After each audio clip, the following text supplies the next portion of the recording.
संसार अल्लाह के ही नूर का प्रकाशन है।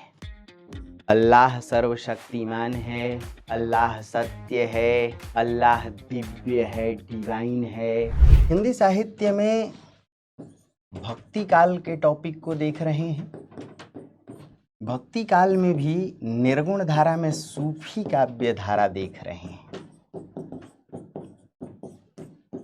पिछली क्लास में दोस्तों हम लोगों ने ये समझा कि सूफी शब्द का क्या मतलब है, सूफी कहाँ से विकसित हुआ, कैसे विकसित, क्यों ये उदार है, क्यों इसे भक्ति काल में अपनाया गया, क्यों इसे इस्लाम का भारतीयकरण कहा गया, क्या वजह थी कि इसमें इतनी उदारता थी, किन अर्थों में इस्लाम से यह अलग थलग रहा है। यानी सूफी का परिचय देखा। आज जो हम लोग टॉपिक देखेंगे वो बहुत महत्वपूर्ण है। इसे टॉपिक या क्वेश्चन समझ लीजिए। और वो टॉपिक है सूफी साधना या सूफी दर्शन पर निबंधात्मक चर्चा या सूफी दर्शन की चर्चा। अब जरा समझिए छोटे बच्चे की तरह एक एक बात को कि जो सूफी साधना है या जो सूफी दर्शन है वास्तव में उसे प्रेम पंथ कहा गया। सूफी साधना एक मार्ग है, एक सफर है, यात्रा है। तो पहली चीज तो इसे ही कॉपी पे लिख लीजिए कि सूफी साधना या सूफी दर्शन प्रेम पंथ है, मार्ग है, सफर है, यात्रा है। सूफी साधना प्रेम मार्ग है, प्रेम पंथ है, एक सफर है, एक यात्रा है। किसके किसके बीच यह यात्रा है? तो यह यात्रा इश्क ए हबीबी से इश्क ए हकीकी की यात्रा है।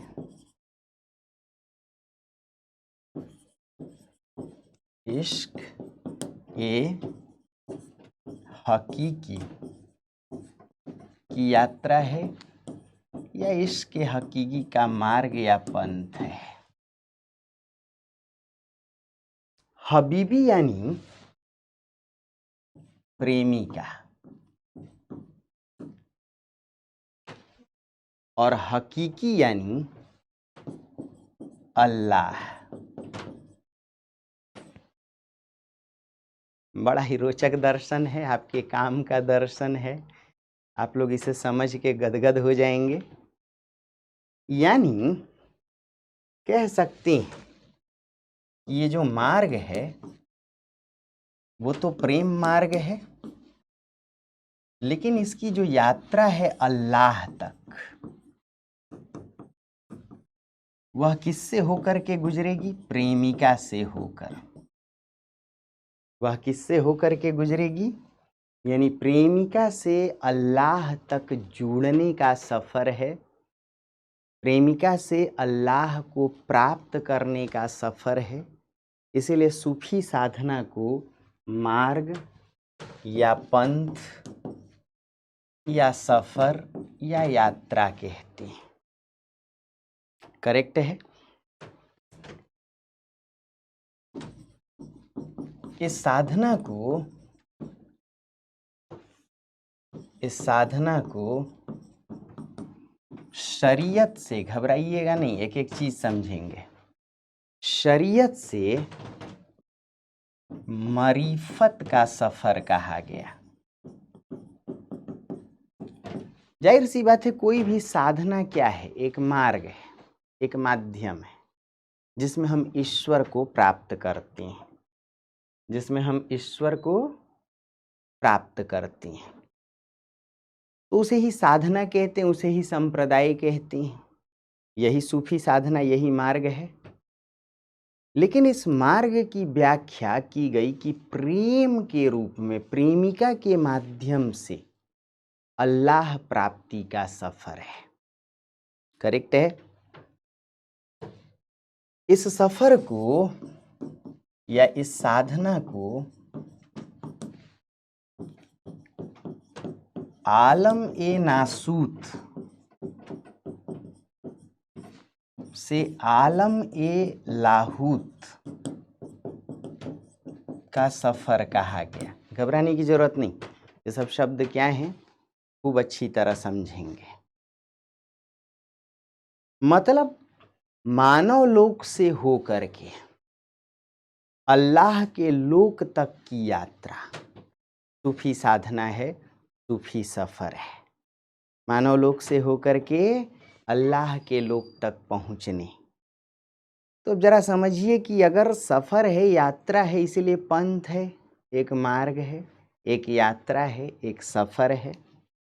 दोस्तों, सूफियों ने माना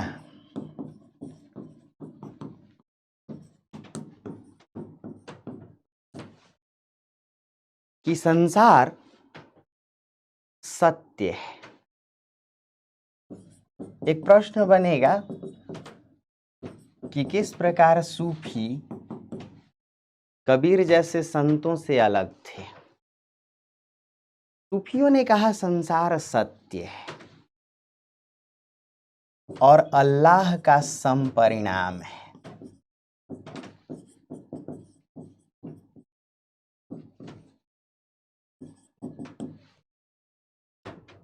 लिखते जाइए। सूफियों ने माना संसार सत्य है और अल्लाह का समपरिणाम है। अर्थात यदि अल्लाह सत्य है, अल्लाह सत्य है और उसका अस्तित्व है, तो संसार भी सत्य है, क्योंकि संसार उसी का परिणाम है। अल्लाह है तो संसार है। सूफियों ने माना कि अल्लाह सत्य तथा सर्वशक्तिमान है। अल्लाह, लिख लीजिए, सूफियों ने माना अल्लाह सत्य तथा सर्वशक्तिमान है, संसार सत्य है तथा अल्लाह का समपरिणाम है। लिखते जाइए, समझाता जाऊंगा। क्या माना सूफियों ने? कि अल्लाह सत्य तथा सर्वशक्तिमान है, संसार भी सत्य है तथा अल्लाह का समपरिणाम।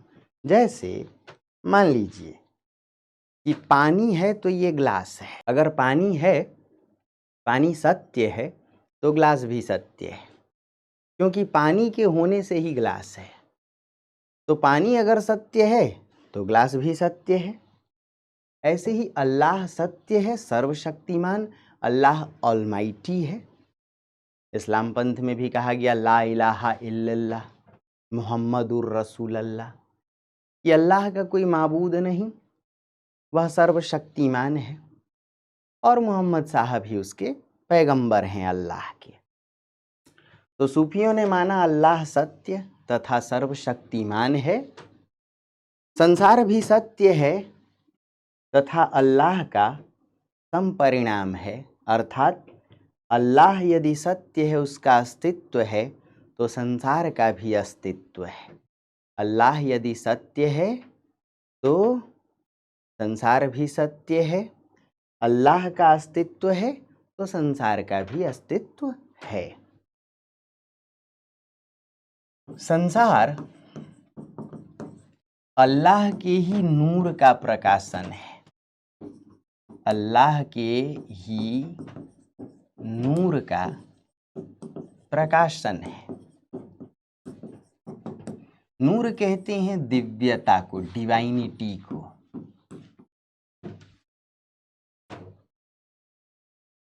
अल्लाह सर्वशक्तिमान है, अल्लाह सत्य है, अल्लाह दिव्य है, डिवाइन है, और उसी के नूर का प्रकाशन संसार है। अर्थात अल्लाह सुंदर है तो संसार भी सुंदर है। अल्लाह सुंदर है तो संसार भी सुंदर है। बोलिए सब लोग सुभान अल्लाह, माशा अल्लाह, है ना। अर्थात अल्लाह सुंदर तो संसार भी सुंदर। संसार क्यों सुंदर है? क्योंकि अल्लाह सुंदर है। संसार है क्या? अल्लाह के नूर का प्रकाशन। संसार है क्या? अल्लाह का समपरिणाम। अल्लाह है, सत्य है, उसका अस्तित्व है, तो संसार का भी अस्तित्व है। संसार की प्रकृति अर्थात समस्त कुदरत सुंदर है। पूरी सृष्टि एवं प्रकृति सुंदर है।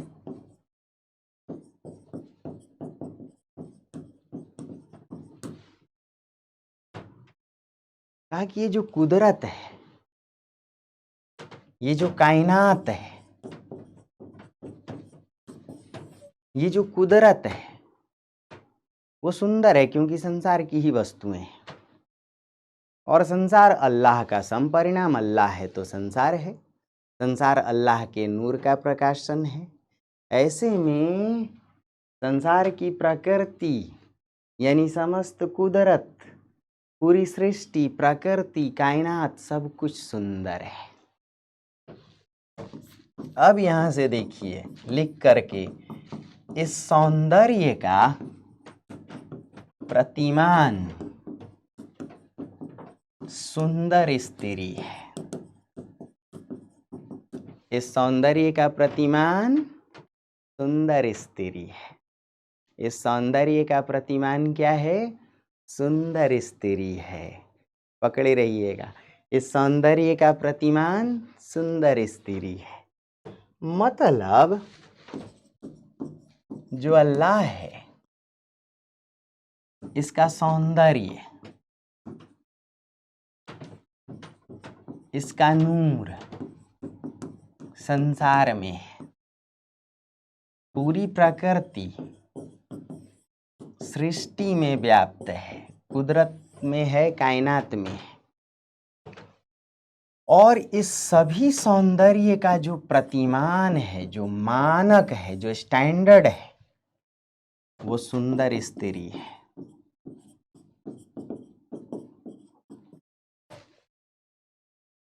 यानी अल्लाह का सौंदर्य संसार में व्याप्त है, संसार का सौंदर्य सृष्टि प्रकृति में व्याप्त है, और सृष्टि प्रकृति का सौंदर्य सुंदर स्त्री में व्याप्त है। मतलब यदि अल्लाह को पाना है तो सुंदर स्त्री से प्रेम जरूरी है। ये तो बहुत ही काम का दर्शन है, बहुत काम की साधना है। तो लिख लीजिए, क्या लिखा? इस सौंदर्य का प्रतिमान सुंदर स्त्री है। अल्लाह का सौंदर्य, उसका जो नूर है, उसकी जो दिव्यता है संसार में, संसार का सौंदर्य प्रकृति सृष्टि में, उसका प्रतिमान सुंदर स्त्री। सूफी साधना लिखना, सूफी साधना यह मानती है, सूफी साधना यह मानती है कि सुंदर स्त्री से प्रेम हो जाए, सुंदर स्त्री से प्रेम हो जाए और प्रेम में वियोग उत्पन्न हो,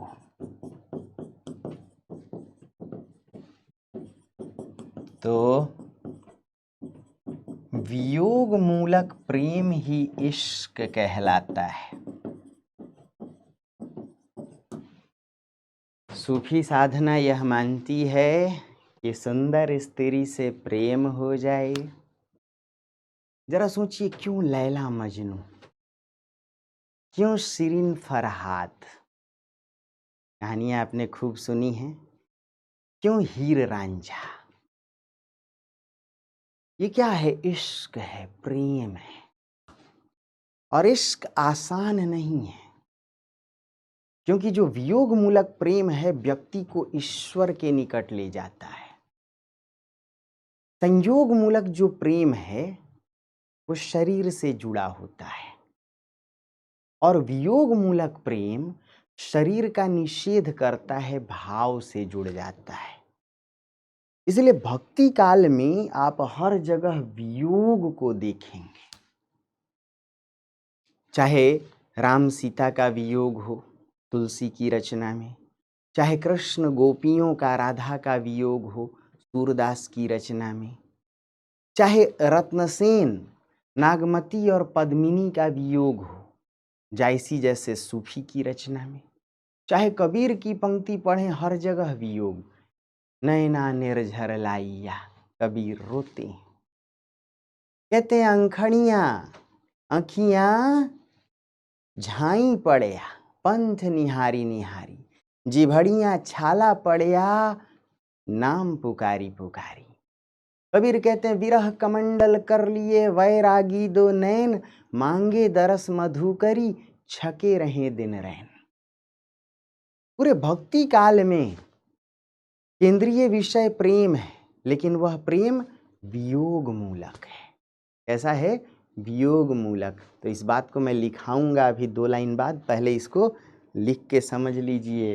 सूफी साधना यह मानती है कि सुंदर स्त्री से प्रेम हो जाए और प्रेम में वियोग उत्पन्न हो, तो यह वियोग मूलक प्रेम ही इश्क है, तथा यह इश्क ही अल्लाह प्राप्ति का आधार है। यह वियोग ही अल्लाह प्राप्ति का आधार है। इसी दर्शन या साधना को, इसी दर्शन या साधना को इश्क ए हबीबी से, इश्क ए हकीकी का नाम दिया गया। इसे ही इश्क ए हबीबी या इश्क ए मजाजी भी। इसी दर्शन या साधना को इश्क ए हबीबी या इश्क ए मजाजी से इश्क ए हकीकी की साधना का नाम दिया गया। सूफी साधना एक पंथ है। प्रेम को ही केंद्रीय विषय माना गया। या भक्ति काल का केंद्रीय विषय प्रेम है। याद आ रहा है? भक्ति काल का स्वर मानवतावादी है, तो उसके केंद्र में प्रेम है। लिखिएगा, भक्ति काल का केंद्रीय विषय प्रेम है, वह भी वियोग मूलक प्रेम, वह भी वियोग मूलक प्रेम, वह भी वियोग मूलक प्रेम। कैसा प्रेम? वियोग मूलक प्रेम। यह वियोग मूलक प्रेम, यह वियोग मूलक प्रेम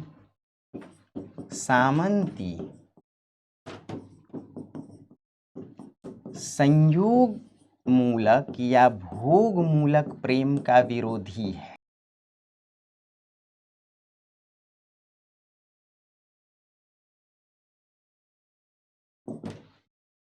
यह वियोग मूलक प्रेम, सामंती संयोग मूलक प्रेम या भोग मूलक प्रेम का विरोधी है। संयोग मूलक प्रेम लिखते जाना। संयोग मूलक प्रेम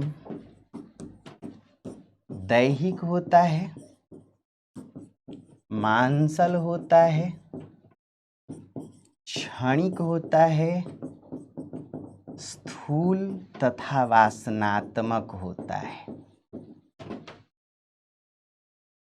संयोग मूलक प्रेम दैहिक, मांसल, क्षणिक, स्थूल तथा वासनात्मक होता है। संयोग मूलक प्रेम कैसा होता है? दैहिक, मांसल, क्षणिक, स्थूल तथा वासनात्मक होता है। फिर से भक्ति काल का केंद्रीय विषय क्या है? प्रेम। भक्ति काल का केंद्रीय विषय क्या है? प्रेम। वह भी प्रेम कैसा है? वियोग मूलक प्रेम। और यह वियोग मूलक प्रेम किसका विरोधी है? सामंती संयोग मूलक भोग मूलक प्रेम का विरोधी है। और संयोग मूलक प्रेम कैसा होता है?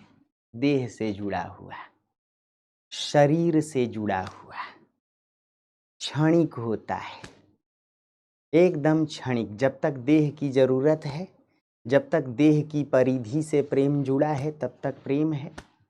उसके बाद वह प्रेम नहीं है, यानी क्षणिक है, वासनात्मक है, मांसल है, हाड़ मांस से प्रेम है। स्थूल है, यानी सिर्फ शरीर से, जो रूप से प्रेम करे, जो शरीर से प्रेम करे, रूप से। और सामंती समाज का प्रेम कैसा था?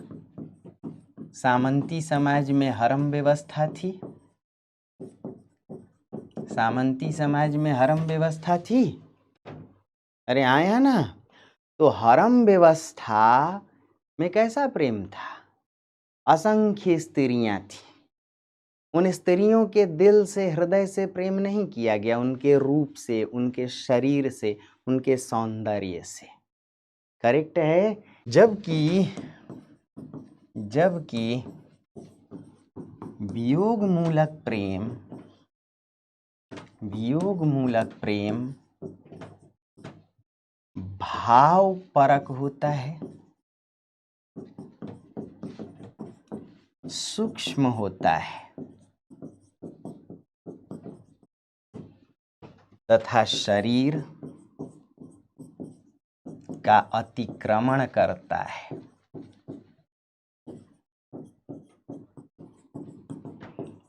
परिपक्व और प्रगाढ़ होता है।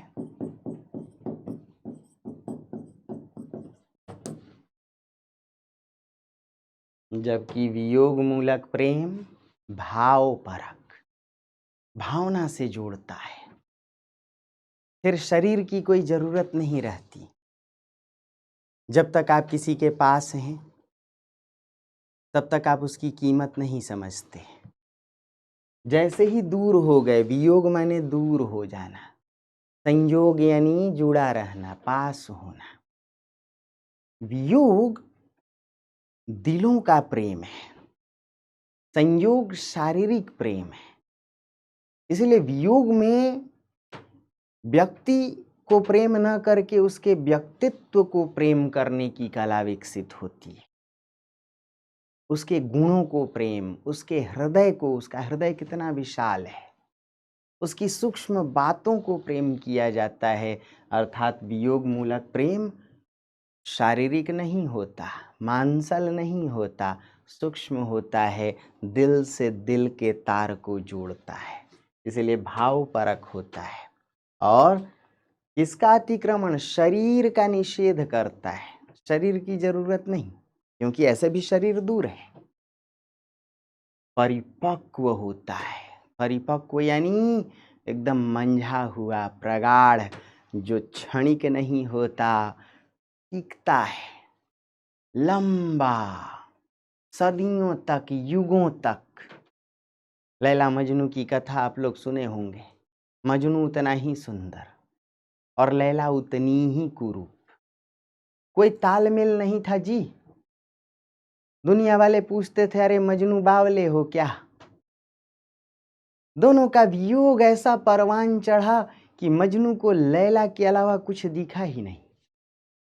मजनू कहता है कि दुनिया वालों, मेरी आंखों से देखो लैला की खूबसूरती।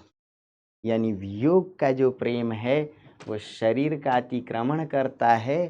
परिपक्व प्रेम है, प्रगाढ़ प्रेम है। जो परिपक्व प्रेम है, जो कभी छूटे ना, लागी छूटे ना, वो कैसा प्रेम है? ईश्वर के निकट प्रेम है। किसके निकट? ईश्वर के निकट। इसीलिए जो सूफियों का प्रेम है या सूफियों का जो प्रेम पंथ है वह इश्क है। और इश्क ए हबीबी से,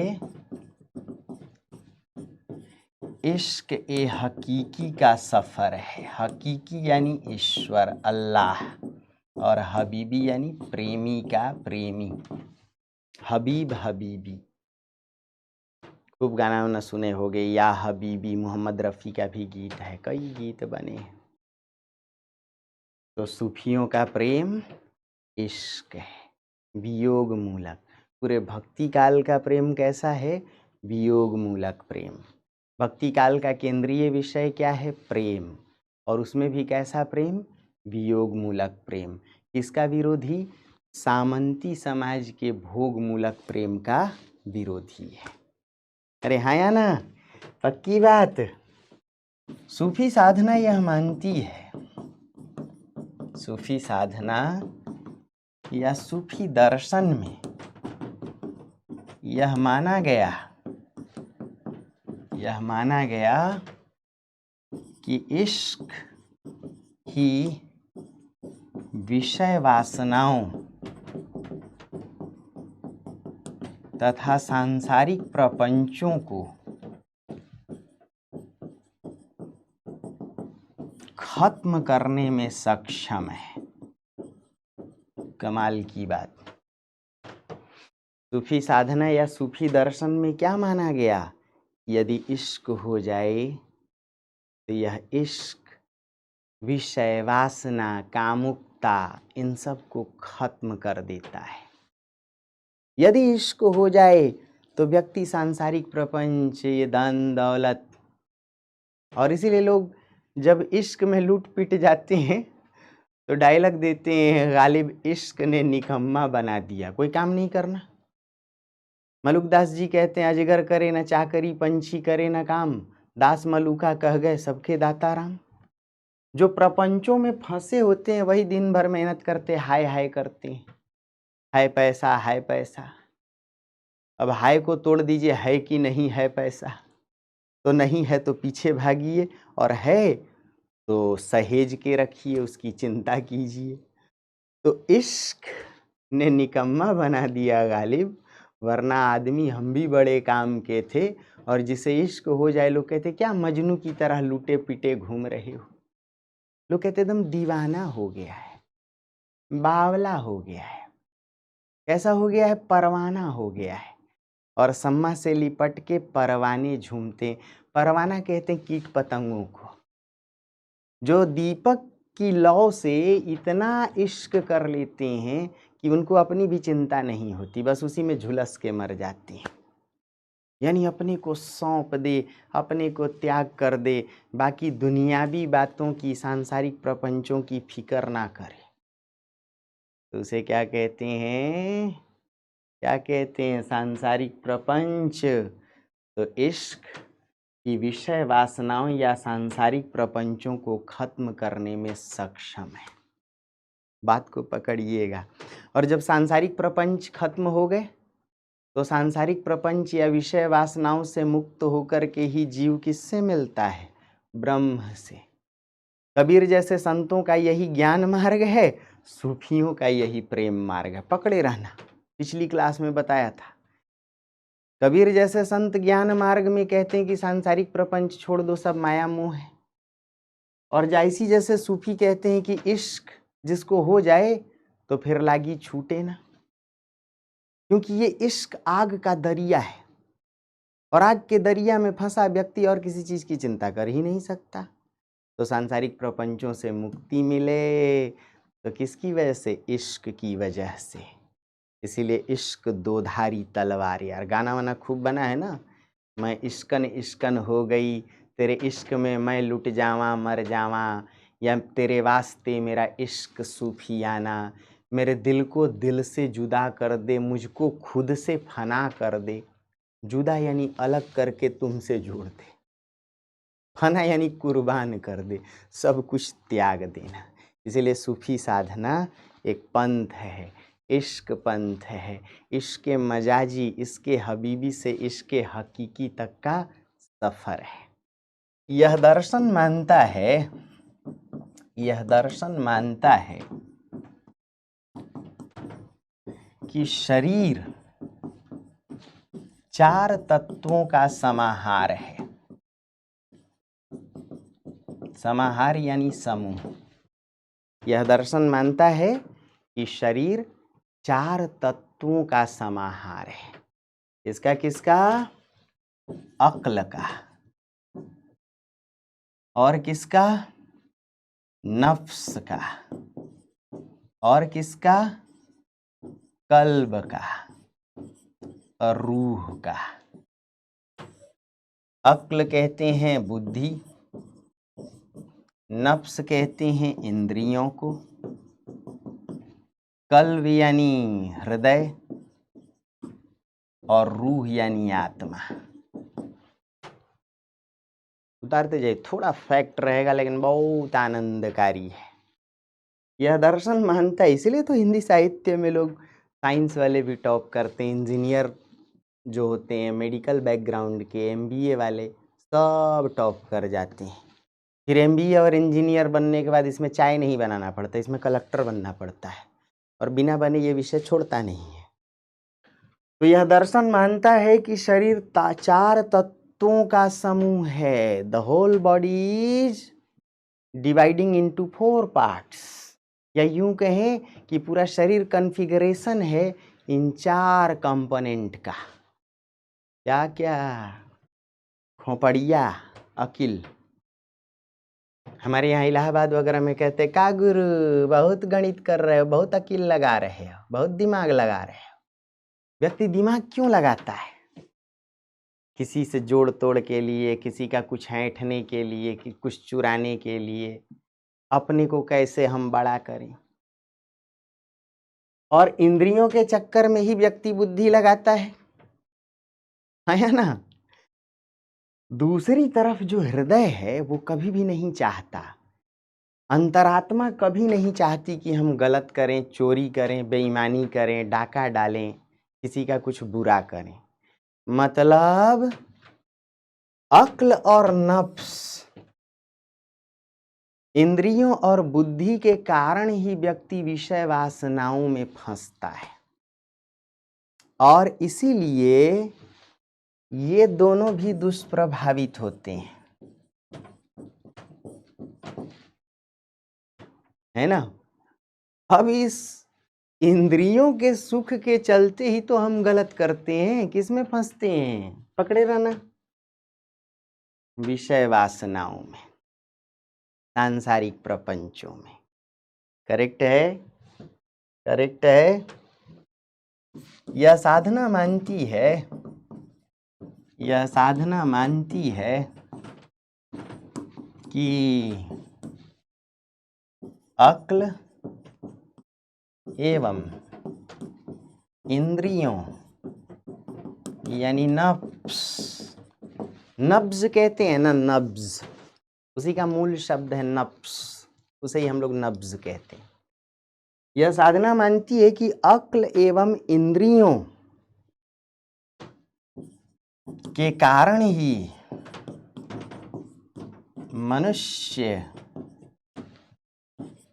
सांसारिक प्रपंचों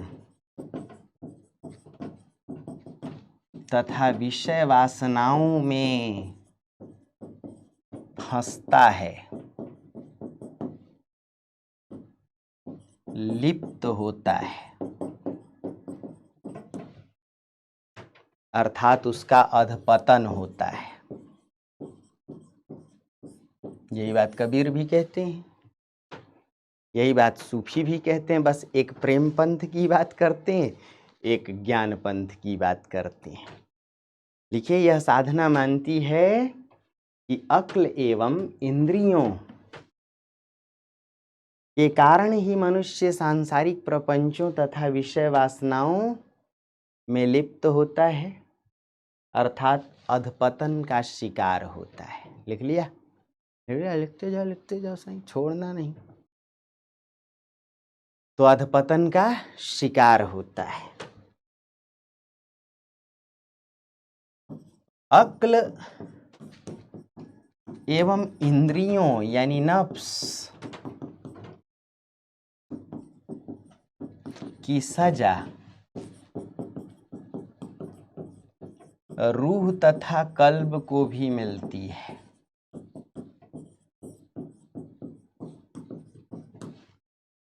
हर हाल में मिलती है। अक्ल एवं इंद्रियों की सजा रूह तथा कल्ब, आत्मा और हृदय को भी। कल्ब यानी हृदय। अक्ल एवं इंद्रियों की सजा। भाई, पशु जो हैं वो मुंह से फसल चर जाते हैं, किसी की खेती चर जाते हैं। अब इंद्रियों की सजा उनके शरीर को मिलती है। लोग पता चलता लाठी वाठी से मारने लगते हैं, अपने महानगरों में पानी वानी फेंक देते हैं। ठंड के मौसम में बेचारे पशु जो हैं वो चर रहे हैं, किसी के फल फूल खा गए, किसी की सब्जी नोच के खा गए। ठेले रेहड़ी वाले वो ठंडा पानी फेंक देते हैं, लाठी चला देते हैं। देहातों में भी यही करते हैं। मुंह ने चरा, शरीर ने सजा पाई। लम्हों ने खता की, सदियों ने सजा पाई। सूफी साधना कहती है, इच्छा मियाँ गलती अगर होगी इंद्रियों की, बुद्धि की, तो इसकी सजा हृदय और आत्मा को भी मिलेगी। यही वजह है कि हम लोग कहते हैं एक नंबर का पापी आत्मा है। क्या कहते हैं? ये पापी आत्मा है। तेरा तो हृदय ही जानता है कि तू कैसा आदमी, यानी हृदय पर भी दोष लगाते हैं, तेरी आत्मा भी मुक्त नहीं है। शुक्ल जी इसीलिए कहते हैं कि आत्मा की मुक्त अवस्था ज्ञान दशा है, हृदय की मुक्त दशा रस दशा है। हृदय को मुक्त रखिए, चोरी चकारी बेईमानी मत कीजिए, आत्मा पर दाग बोझ मत लगने दीजिए, क्राइसिस ऑफ कंसेंस से बचिए, अंतरात्मा संकट से बचिए। और अंतरात्मा संकट क्या है? आप एक IAS अधिकारी हैं, एक तरफ आपकी अंतरात्मा जो है वो कहती है कि पवित्र बने रहिए, लेकिन दूसरी तरफ जो बुद्धि है, जो खोपड़िया है, वो कहती है बच्चों के लिए पैसा जमा करो। तो घुसखोर हो जाते हैं ना, फिर सत्य निष्ठा इंटेग्रिटी से आप दूर हो जाते हैं।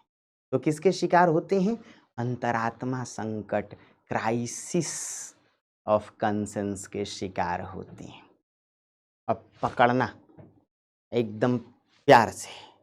और क्या बात है कि अक्ल एवं इंद्रियों या नफ्स की सजा रूह तथा कल्ब को भी मिलती है, परंतु इश्क ही वह साधन है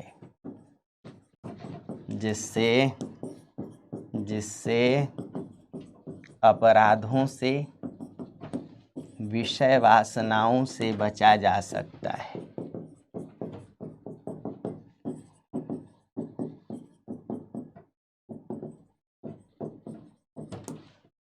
बहुत व्यवहारिक बात है।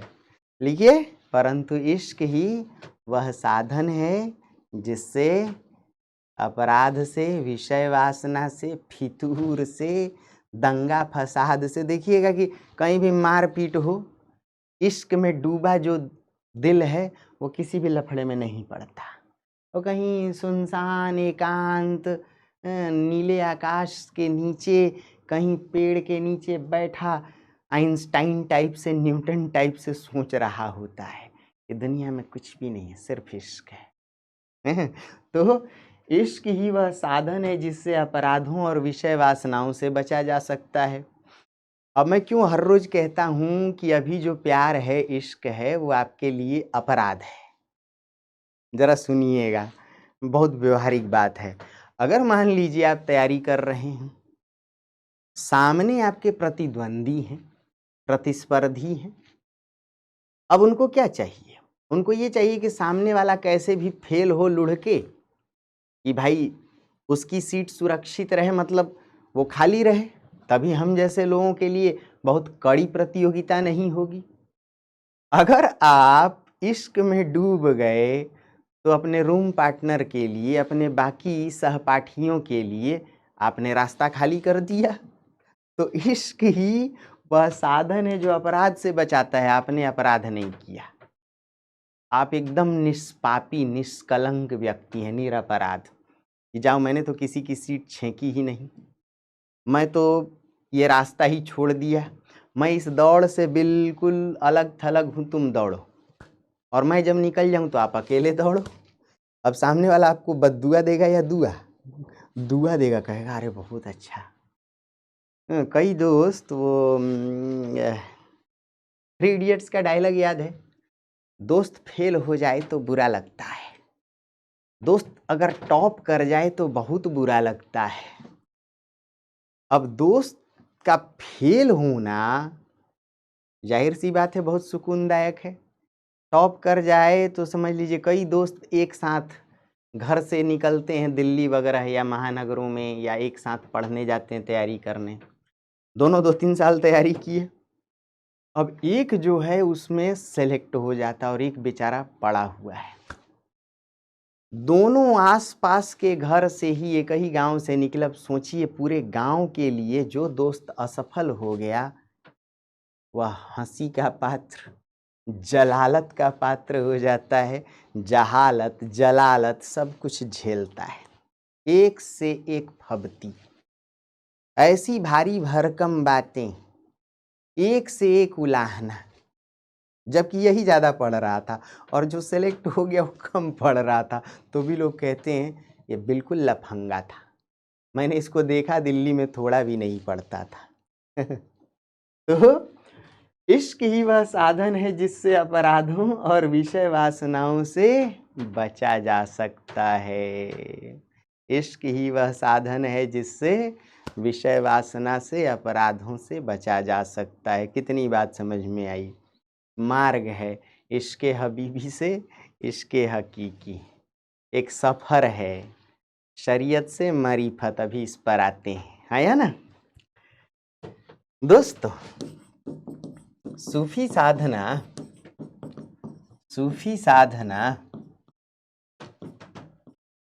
अलग अलग 4 चरणों की साधना है, अलग अलग 4 चरणों की साधना है।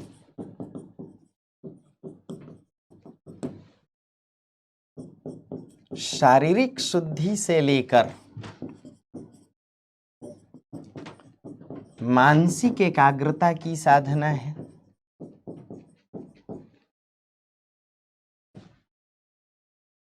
शरीर को शुद्ध कीजिए तो मन अपने आप शुद्ध रहेगा। अंग्रेजी में भी लोग कहते हैं कि जो साउंड माइंड है वो कहाँ रहता है? हेल्दी बॉडी में। और हेल्दी बॉडी कब होगा? जब शरीर के साथ संयम बरतेंगे, जब शरीर को नैतिकता के साथ रखेंगे, स्वस्थ रखेंगे, इंद्रियों के वश में नहीं रहेंगे। तो पहली बात, सूफी साधना 4 अलग अलग चरणों की साधना है। शारीरिक शुद्धि से मानसिक एकाग्रता की साधना है ना? इसके 4 चरण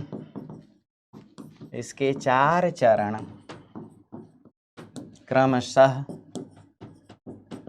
शरीयत, तरीकत, थोड़ा सा फैक्ट आएगा, डोंट वरी। हकीकत और मारिफत हैं। सूफी साधना के 4 चरण कौन कौन से हैं? शरीयत कोड ऑफ कंडक्ट है। इस्लाम पंथ जो लोग समझते हो वहाँ भी शरिया कानून है। शरीयत कोड ऑफ कंडक्ट है, आचार संहिता है। साधना का आरंभिक चरण है जिसमें शरीर को पवित्र बनाने के नियम की चर्चा है। शरीयत कोड ऑफ कंडक्ट है, आचार संहिता है, साधना का आरंभिक चरण है। लिखते जाइए। शरीर को पवित्र बनाने के नियम की चर्चा है। शरीर को पवित्र बनाने के नियम की चर्चा है कि भाई आप शरीर को संयमित कैसे बना सकते हैं। पवित्र यानी संयमित। इस चरण में हज, तप यानी रोजा, सौम, सालात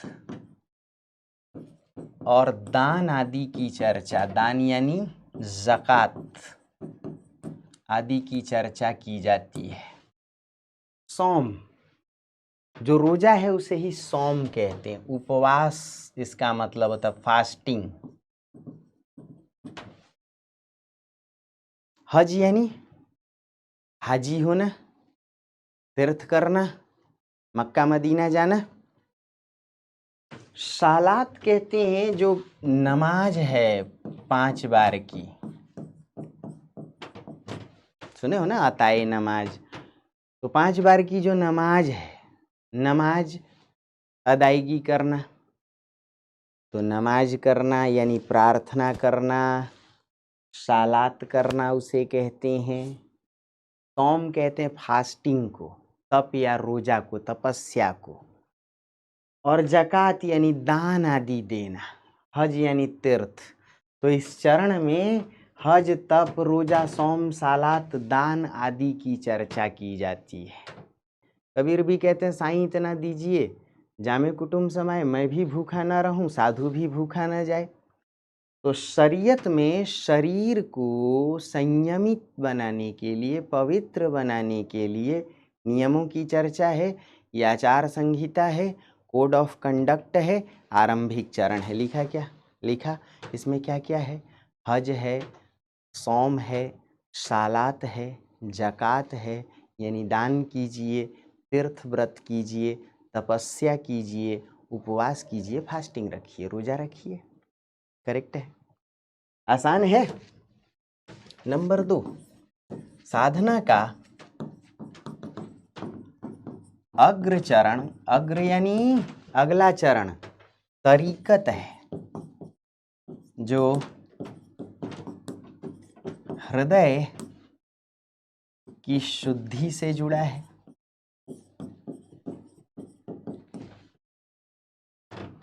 शरीय इस साधना का अगला चरण तरीकत है जो हृदय की शुद्धि से जुड़ा है। अर्थात इस चरण में उन विधियों की चर्चा की गई है, इस चरण में उन विधियों की चर्चा की गई है जिससे मन या हृदय को पवित्र बनाया जा सके। इस साधना का अगला चरण, अग्र चरण क्या है? तरीकत है जो हृदय की शुद्धि से जुड़ा है। अर्थात इस चरण में उन विधियों की चर्चा की गई है, उन नियमों की जिससे मन या हृदय को पवित्र बनाया जा सके। क्या क्या इनमें चर्चा की गई है? जहद की, इसकी तसव्वुफ की, शुक्र की, सब्र की, रजा की, तौबा की, रियाज की। कितने हो गए? 1 2 3 4 5 6 7 हो गए। ये 7 विधि है, ये 7 विधि है। नुक्ता ना भी लगाएं तो चलेगा। हिंदी देवनागरी लिखते समय हालांकि नुक्ता जरूरी है, नागरिक प्रचारणी सभा ने कहा, लेकिन आपके लिए जरूरी नहीं। कई बार भूल भाल जाते हैं, जहाँ नहीं लगाने वहाँ भी लगा देते हैं। पता चलता है कि जलील मोहम्मद में नुक्ता लगा दिए तो हो जाता है जलील मोहम्मद। अब उसका अर्थ होता है 1 नंबर बेइज्जत आदमी। जबकि जलील का अर्थ होता है जो पूज्य हो, जो प्रॉफिट के निकट हो, जो सम्माननीय हो। तो सोचे बिना सोचे समझे नुक्ता फुक्ता लगाएंगे तो नुक्ता के हेर फेर से खुदा जुदा हो जाएगा। हैं? नुक्ता की गड़बड़ी से पता चला अब्बू अजमेर गए की जगह अब्बू आज मर गए हो जाएगा, कुछ भी हो जाएगा। इसलिए पॉइंट टू बी नोटेड। याद करो सूफियों की क्या परिभाषा हम लोगों ने आरंभ में रखी थी। ये सूफी संत अपनी इच्छा से गरीबी या दरिद्रता अपनाने वाले थे, मोटा झूठा वस्त्र पहनने वाले, सादगी पूर्ण जीवन जीने वाले थे। अरे हाँ या ना? तो इसका मतलब है कि जो जहद है वह इच्छा से सादगी अपनाना।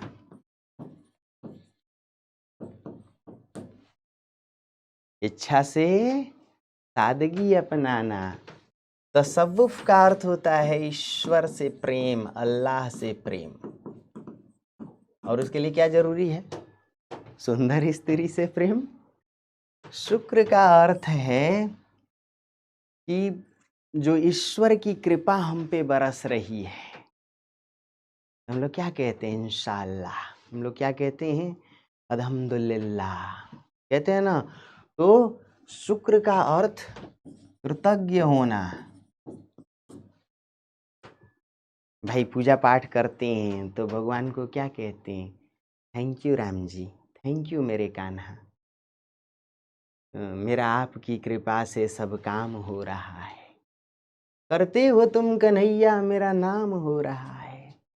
ये कैसी कृतज्ञता है कि ऐ अल्लाह, तुमने ये जो जिंदगी बख्शी है, तेरा रहमो करम है, तुम्हारी कारण सब कुछ है। तो दुआओं में भी तुम्हें याद करता हूँ और तुम्हें थैंक यू है जी। तो ऑब्लिगेशन, ऑब्लिगेट होना है ना, हाँ, ऑब्लाइज होना। तो जहद इच्छा से सादगी अपना लेना। तसव्वुफ ईश्वर से प्रेम पकड़े रहना, छोड़ने का नहीं। शुक्र कृतज्ञ होना है ना। सब्र का अर्थ संतोष, सबूरी। नासिक वासिक गए होगे ना, शिरडी वाले साईं बाबा के नीचे 2 ही शब्द लिखे होते हैं, श्रद्धा और सबूरी। श्रद्धा यानी भरोसा रखिए, कृतज्ञ बने रहिए, और सबूरी यानी संतोष रखिए, सब्र रखिए, भरोसा। बस एक तेरा ही भरोसा, तू ही तू, तू ही तू, तेरे अलावा कौन।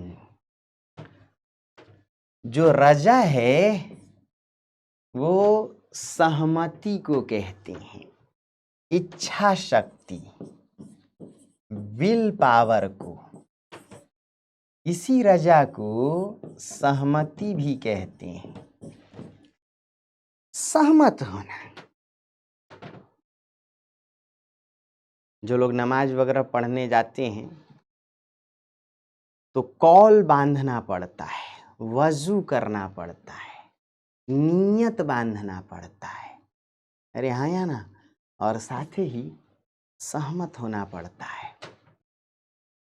तो मैं सहमत हूँ, भरोसा है तुम पर, इसीलिए अपना मुसलसल ईमान लेके आया हूँ और इच्छा शक्ति है कि तुझ में लय हो जाऊं, तेरा हो जाऊं, तेरा बन जाऊं।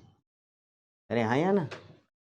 तो रजा इच्छा शक्ति या सहमति है, सब्र सबूरी संतोष भरोसा को कहते हैं। तौबा तौबा तौबा, ये कैसे हैं नादान घुंघरू पायल के। तौबा यानी कन्फेशन, गुनाहों को स्वीकार करना। या खुदा मेरे गुनाह बख्श दे, रहम कर मेरे मौला। तो तौबा यानी गुनाहों को स्वीकार करना, अंग्रेजी में इसको कन्फेशन कहते हैं। और संस्कृत की बात करें तो प्रायश्चित कहते हैं। अपने अपराधों के लिए पछतावा, अपनी गलतियों को स्वीकार करना, स्वीकारोक्ति का भाव। महात्मा गांधी कहते थे कि संसार का कोई भी कार्य असंभव नहीं है, बस दो चीजें होनी चाहिए। एक स्वीकारोक्ति का भाव, गलतियों को स्वीकार करने की क्षमता, और दूसरा सुधार करने की गुंजाइश। गलती हो गई, अब मैं इसको सुधारूंगा। अगर एक अटेम्प्ट इधर उधर हो जाए तो अगली बार छोड़ूंगा नहीं साईं। तो तौबा यानी कन्फेशन, तौबा यानी गुनाहों को कबूल करना। कबूल है, कबूल है, तो काहे गलती किया भाई, इसे ही प्रायश्चित कहते हैं। रियाज जाहिर सी बात है कि कर्तव्य मार्ग है। रियाज क्या है? प्रैक्टिस है अंग्रेजी में, हिंदी में अभ्यास, अनवरत साधना, लगातार अभ्यास। और करत करत अभ्यास के जड़मती होत सुजान। तो जरा पकड़े रहना, फिर मैं स्लाइड को पीछे लाता हूँ। इस साधना का जो अगला चरण है, पहला चरण क्या है सबसे? वो शरीयत है। अगला चरण यानी दूसरा चरण क्या है? तरीकत है। तरीकत यानी तरीका, विधि। इसके लिए शरीयत से शरीर को संयमित कीजिए, तरीकत से मन को शुद्ध कीजिए, और मन शुद्ध हो जाए तो उसी में ईश्वर का वास है। कबीर इसीलिए कहते हैं अहंकार त्याग दे, अपने आप को कुत्ता बना देना, मेरा मुझ में कुछ नहीं, अहंकार त्यागना। इसलिए स्वेच्छा, इच्छा से सादगी, जहद, तसव्वुफ, ईश्वर से प्रेम। ऐसे ही लोगों को संत कहते हैं, फकीर कहते हैं। ऐसे ही लोगों को संत या फकीर। इस साधना का तीसरा चरण, इस साधना का तीसरा चरण हकीकत है। इस साधना का तीसरा चरण हकीकत है। इस साधना का तीसरा चरण हकीकत है। इस साधना का तीसरा चरण क्या है? हकीकत है। तो हकीकत का अर्थ क्या होता है? सत्य जानना। अब जरा दोनों शब्द की पड़ताल कर लीजिए। हिंदू दर्शनों में ब्रह्म की तीन शक्तियां हैं, सत चित आनंद। तो जो सत को समझ ले, उसी सत से सत्य बना है। इस्लाम पंथ, सूफी पंथ में हक यानी अल्लाह, हक यानी अल्लाह। तो अब अल्लाह को जो जान ले, जो ब्रह्म को जान ले, वही सत्य है। इसलिए संत की परिभाषा में हमने क्या लिखा था कि संत सत से भी बना है, शांत से भी बना है। तो जो हक को जान ले वही हकीकत, अर्थात सत्य जानना। तो इस साधना का तीसरा चरण हकीकत है, जो सत्य को जान लेना या अपने वजूद को पहचान लेना है।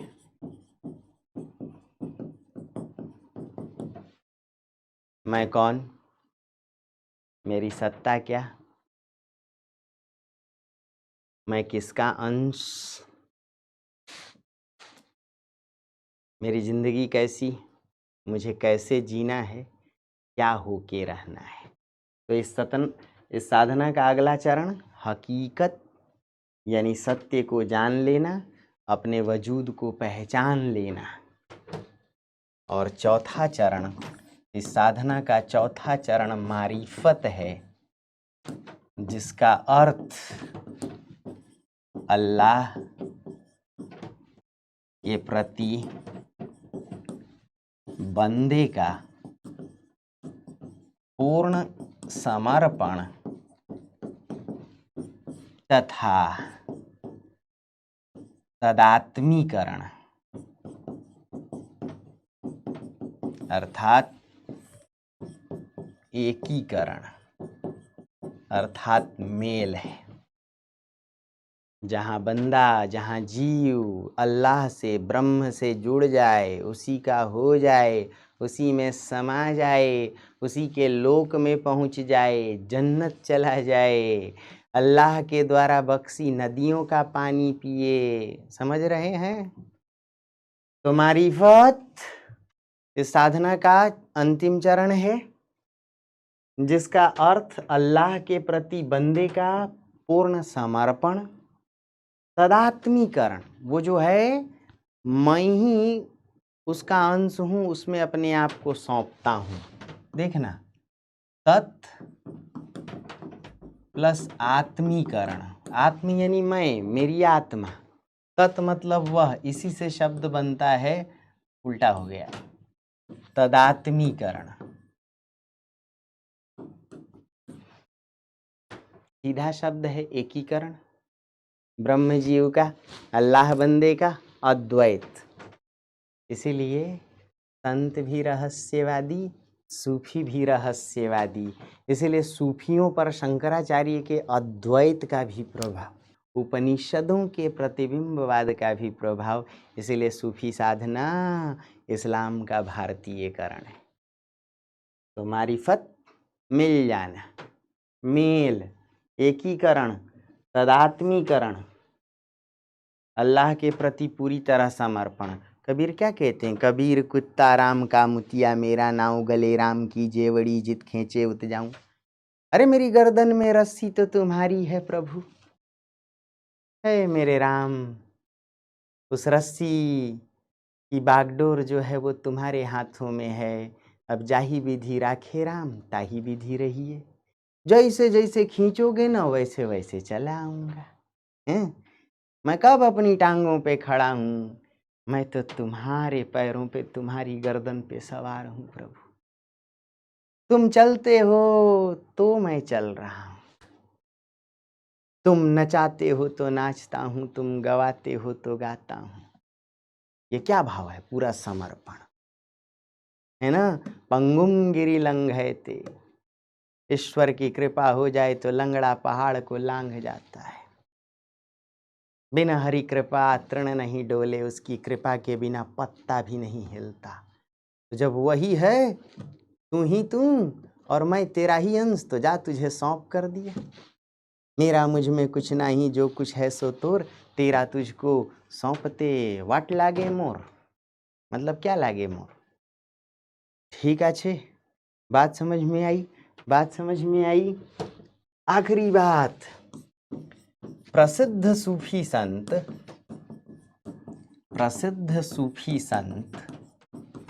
दारा शिकोह ने यह माना कि सूफी साधना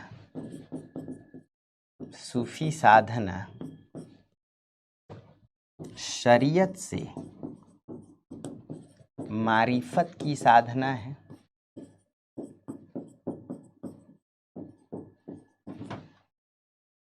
सूफी साधना शरीयत से मारिफत की साधना है। किसने माना? दारा शिकोह ने। लिख लो, बात खत्म हो गई। प्रसिद्ध सूफी संत दारा शिकोह ने यह माना कि सूफी साधना शरीयत से मारिफत की साधना है। उन्होंने अपनी रचना मज्म उल बहरैन में, अर्थात दो समुद्रों का मिलन,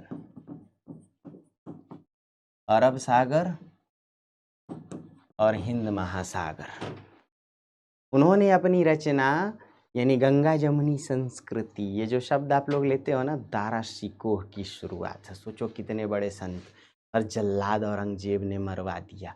इसलिए हम लोग एक डायलॉग पर चर्चा किए हैं, बचन सिंह ने लिखा था कि ये जो सूफी संत थे वो कबीर की तरह किताब विरोधी नहीं थे, लेकिन उन उलमा और काजियों के सख्त विरोधी थे जो कुरान की गलत व्याख्या कर रहे थे, इस्लाम की गलत व्याख्या कर रहे थे, जो कहीं ना कहीं शासक वर्ग और सामंत वर्ग को सपोर्ट कर रहे थे और सामंती समाज को बढ़ावा दे रहे थे। इसलिए ऐसे जो संत थे वो नामुरादों के हाथ मारे गए।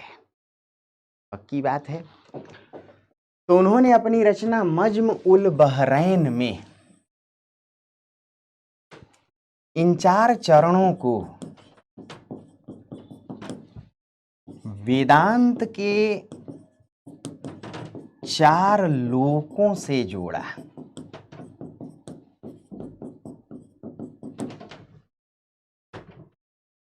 उन्होंने अपनी रचना मज्म उल बहरैन, सोचो शंकराचार्य ने वेदांत दर्शन दिया था और शंकराचार्य के वेदांत से जोड़ दिया।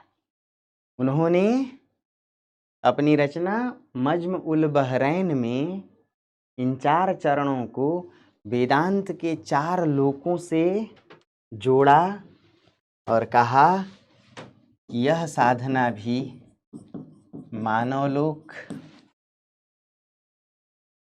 अदृश्य लोक, उच्च लोक और तुरीय लोक की साधना है। वेदांत में ये 4 लोक, हम लोग अभी किस लोक में है? मानव लोक में। साधना में जैसे जैसे टॉप गियर लगाएंगे, अदृश्य लोक, फिर उच्च लोक और अंत में तुरीय प्राप्त कर जाना, ब्रह्म के समान सदृश हो जाना, उसी का हो जाना, अद्वैत हो जाना। तो प्रसिद्ध सूफी रचनाकार दारा शिकोह ने इन 4 चरणों को 4 लोकों से जोड़ा और कहा कि सूफी साधना 4 चरणों की साधना है। मज्म उल बहरैन अपनी रचना में इन 4 चरणों को वेदांत के 4 लोकों से जोड़ा, मानव लोक, अदृश्य लोक, उच्च लोक, तुरीय लोक। इन्हीं लोकों को उन्होंने आलम ए नासूत, आलम ए मलकूत, आलम ए जबरूत और आलम ए लाहूत की संज्ञा दी। कोई कट्टरपंथी बर्दाश्त कर सकता था दारा शिकोह जैसे उदार संत को, जो इस्लाम के मूल तत्वों को समझता हो, उदार तत्वों को समझता हो और एक नया पंथ सूफी पंथ में विश्वास करता हो। इसीलिए इस्लाम का रिफाइन भारतीयकरण उदार रूप सूफी पंथ है। और यही वजह है कि देखते देखते हाथों हाथ भारतीय जनता ने सूफियों को अपना लिया। अमीर खुसरो हिंदू हैं या मुसलमान, ये शायद पता करने पे भी पता ना चले, क्योंकि अमीर खुसरो मुसलमान घरों में उतने नहीं गाए गए, समझे गए जितने हिंदू घरों में। भारत के राष्ट्रपति कलाम साहब सूफियाना अंदाज के, कोई लाख दफे समझाए कि वो हिंदू हैं या मुसलमान, ध्यान उधर जा ही नहीं सकता। जायसी हिंदू या मुसलमान आप सोच नहीं सकते। इसीलिए कहा जाता है कि सूफी पंथ ने प्रेम पंथ, मानव पंथ, उदार पंथ और एक ऐसी कड़ी जमाई, एक ऐसा चेन क्रिएट किया जिसने वेदांत और सूफीज्म दोनों को जोड़ दिया। एक ऐसी लौकिक कथा चलाई सूफियों ने जिस पर सबका अटल अनुराग या यूं कहें कि दृढ़ विश्वास जम गया।